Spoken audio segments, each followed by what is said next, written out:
Nous sommes de retour avec nos invités. Luis Kamako, il est le rédacteur en chef de Togo Breaking News. Nous avons également Adam Adjournou, directeur de publication de Vision d'Afrique, et Beau Soleil Obekou, député président de l'association Togo pour tous. Adam, je disais, normalement, lorsque nous prenons le Premier ministre Gon Coulibaly, de toutes les façons, c'était connu d'Alassane Ouattara et par lui-même quand même qu'après la transplantation du cœur qu'il avait eu, on avait donné même l'année prévisionnelle où cela pouvait donc s'arrêter. Et là, les Ivoiriens l'ont accusé sur cela. Voilà, donc de toutes les façons, il n'y avait pas de surprise à la mort normalement du Premier ministre. Ouais. Donc quand on lit les deux, c'est en cela que moi j'estime que sur tous les parallèles à pouvoir donc faire intervenir pour nommer quelqu'un, si tel était le cas, si Alassane Ouattara avait pris en compte tout ceci, donc c'est en lien au premier décès que moi je lis ce nouveau cas. Parce que normalement, à un moment donné, il ne pouvait plus exercer la fonction de Premier ministre, puisque l'année prévisionnelle qu'on avait donnée, on était pratiquement à cette année-là, mais on l'a laissé faire. Donc, de toutes les façons, son décès n'était pas, en tant que tel, une surprise. Aussi bien c'est connu d'Alassane Ouattara, connu de lui, connu de sa famille. Mais ce que j'aimerais dire, si aujourd'hui, c'est vrai que la question était évoquée concernant donc l'évacuation sur la France de ces cas de santé-là, je pense que de toutes les façons, lorsque vous prenez des routes personnalités de ces gens-là, ils ont où se soigner, etc. Et si la personne, donc, lorsque nous prenons, ne sont pas dans les mêmes hôpitaux que ces personnes-là sont donc traitées, c'est eux qui font leur choix. Ce n'est pas parce que c'est la France qu'on estime que voilà pourquoi la France était là. La question ne doit pas se poser parce qu'ils ont là où se traiter. Et naturellement, lorsque vous avez ces soucis de santé-là, ils sont évacués à celui-là. Peut-être un partenariat. Oui, bien sûr que le problème de santé de Hachi, du Premier ministre Hachi, ça doit interpeller. Et j'ose croire que c'est un petit souci de santé. Et comme les indiscrétions le disent, ça doit être la trouille même pour le président Alassane Ouattara, parce que c'est encore un pion. Oui. Les deux qui sont déjà décédés sont des pions essentiels du régime du RHDP. Hachi Patrick également. La peur s'installe. Oui, bien sûr que oui. Donc, le président Alassane Ouattara ne doit pas avoir de raison pour s'inquiéter. Donc, vivement qu'il se rétablisse parce que la Côte d'Ivoire n'a pas besoin de ça. Elle n'a pas besoin d'une mort encore de son Premier ministre. Donc, on souhaite à Hachi un bon rétablissement et un bon retour en Côte d'Ivoire dans de brefs délais.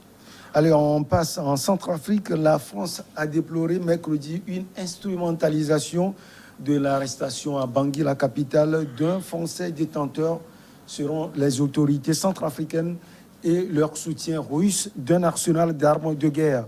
Ce ressortissant français qui avait travaillé dans plusieurs organisations en Centrafrique, comme garde du corps, selon les sources humanitaires, a été arrêté lundi en possession d'une énorme quantité d'armes et de munitions, selon le gouvernement centrafricain et le russe Valéry Zakharov. Alors, ça inquiète véritablement Luis Kamako. La France, elle, parle d'instrumentalisation, alors que les autorités centrafricaines sont un peu plus sérieuses sur l'affaire. Oui, la France parle d'instrumentalisation, c'est la dénonciation du Quai d'Orsay, d'autre part de malversation, comme ce fut déjà le cas en 2018.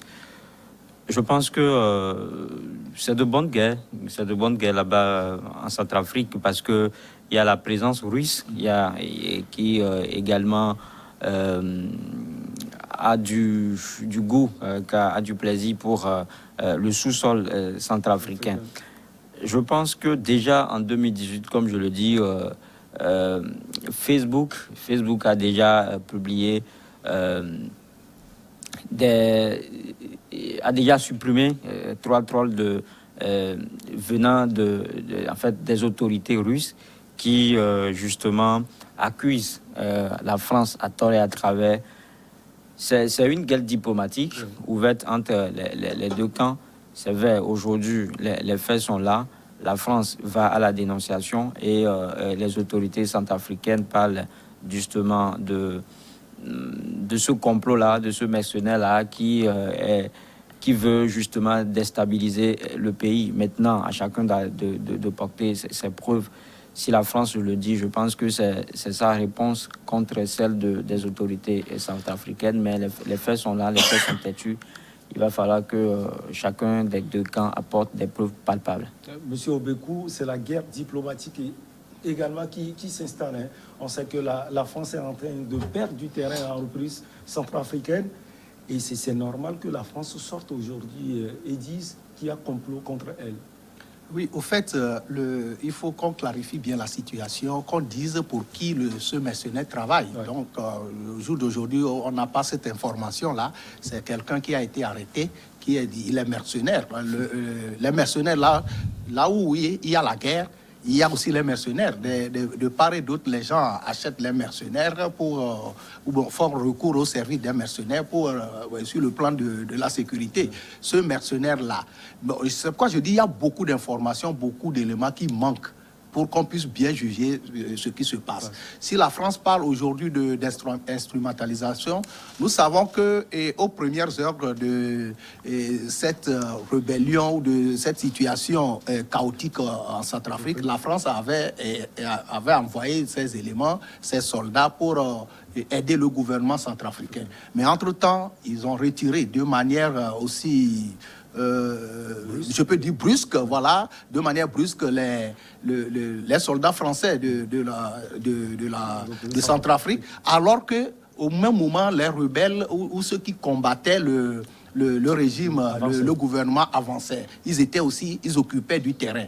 Et la nature ayant horreur du vide, la Russie a prêté main forte au gouvernement centrafricain. Et on parle même de mercenaires russes. Quand vous, dans les journaux, tout ça, là, dans les informations par rapport à ce qui se passe en Centrafrique, on ne parle pas d'intervention russe officielle, on parle de mercenaires russes. Donc maintenant, s'il y a des mercenaires russes qui sont du côté du gouvernement, nous pouvons dire que c'est de bons mercenaires, entre guillemets, parce que c'est le gouvernement qui est légitime. Donc, et c'est sûr qu'il y a aussi des mercenaires du côté des rebelles, de ceux qui combattent le gouvernement centrafricain. Donc maintenant, sur celui-là qu'on a arrêté, avec de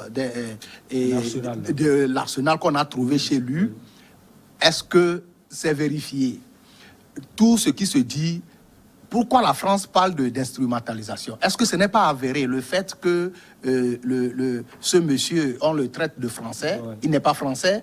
S'il est français, l'arsenal qui a été montré, qui a été présenté au public, est-ce que ce n'est pas chez lui qu'on a trouvé ça? L'autre question, c'est que est-ce qu'il combat, il travaille pour ceux qui combattent le gouvernement centrafricain?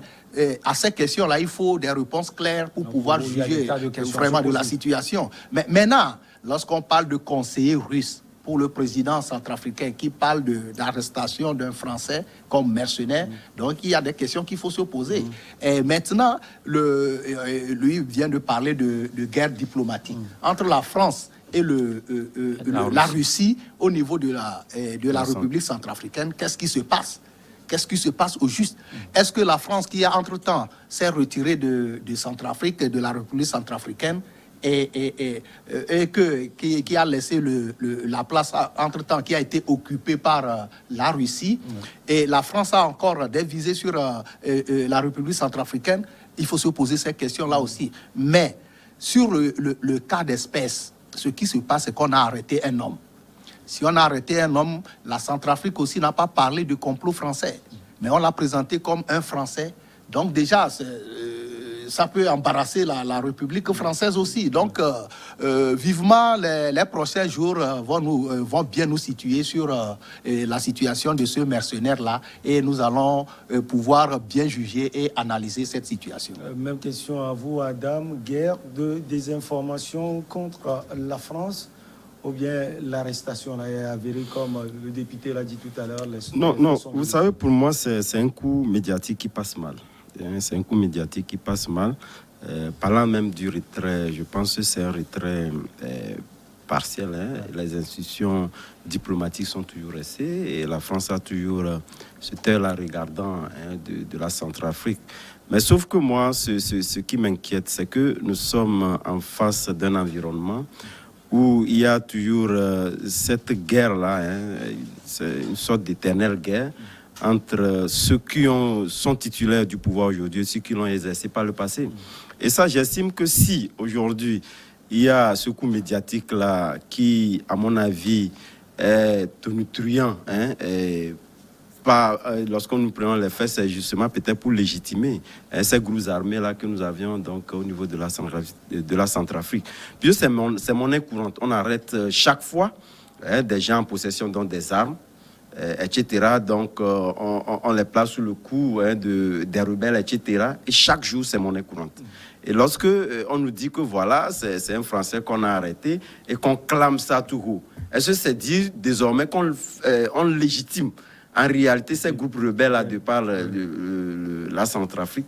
Point d'interrogation. C'est pourquoi moi je suis un peu d'accord que, en tout cas, de toutes les façons, on ne sait pas ce qui est derrière ce coup médiatique-là, qui passe naturellement mal. Parce que pour ceux qui ne s'intéressent pas naturellement, disons, à la politique centrafricaine, peut naturellement donc croire à ce coup médiatique-là qui se joue. Parce que moi, j'estime, quelque part où vous avez des groupes armés qui n'a d'ailleurs même le pouvoir de la Centrafrique aujourd'hui ne contrôle qu'une seule partie du pays.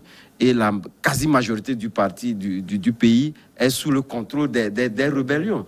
On ne s'y préoccupe pas, on n'en fait pas une communication tonitruante. Et aujourd'hui, voilà, donc j'estime que le fait d'arrêter un Français et de le clamer si haut, au même moment nous avons des problèmes qui dépassent naturellement, parce que le Français, il est basé au niveau de la Centrafrique, n'est pas aujourd'hui, lorsque vous défilez un peu le cheminement, il a été donc au service de plusieurs personnalités, même très proches même du pouvoir. Et aujourd'hui, on vient l'arrêter pour quelqu'un qui est connu dans les arcanes, même du pouvoir. Maintenant, ça inquiète.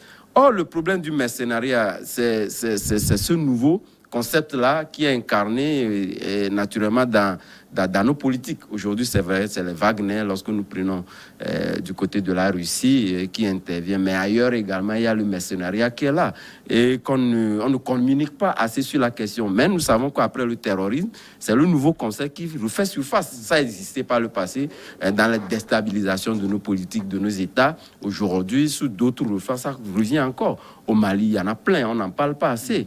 Et donc, moi, j'estime que on aurait pu quand même économiser, disons, ce coup médiatique-là et pouvoir avoir réellement de la légitimité, parce que vous, au niveau du pouvoir centrafricain qui ne contrôle qu'une petite portion du pays, donc quelque part, de toutes les façons, pour les grands analystes, ils estiment que ce coup médiatique voulait dire quelque part que le pouvoir de Bangui ou de la Centrafrique est en train de légitimer naturellement, disons, ces groupes armés-là qui se créent chaque jour et qu'on n'arrive pratiquement pas à combattre. Il n'y a pas mieux à faire, Luis Kamako? Oui, il y a mieux à faire, mais je voulais juste ajouter que cette vidéo même, la vidéo même est remise en cause par certains médias français. Ouais, c'est vrai. Je passe sous le couvert de certains médias internationaux qui ont remis en cause en fait cette vidéo. Il y a une équipe de fact-check qui a checké, qui a constaté que c'est une ancienne vidéo qui a même déjà fait objet d'un tel procès en fait au Mali. Donc je pense que le sujet, comme je le dis, c'est une guerre diplomatique. La France voit que son influence dans son ancienne colonie est menacée depuis des années et que la Centrafrique, comme je le dis, qui est convoitée aujourd'hui par la Russie dans la guerre civile qui se déroule là-bas depuis des années. Donc aujourd'hui, ce que les gens veulent, c'est-à-dire que moi j'aime qu'on dise les choses telles qu'elles sont, c'est-à-dire les gens veulent tout faire pour justement mettre fin à ce qu'on nous appelons la France-Afrique. Donc on pense que tous les moyens sont bons pour y venir. Donc comme Adam se le dit, donc le problème de mercenariat, ça date, et donc c'est pas aujourd'hui qu'on va encore remettre sur ce tapis. Il y a de gros problèmes à régler. À régler. En reprise centrafricaine, on va donc marquer la petite pause et on revient parler du Togo.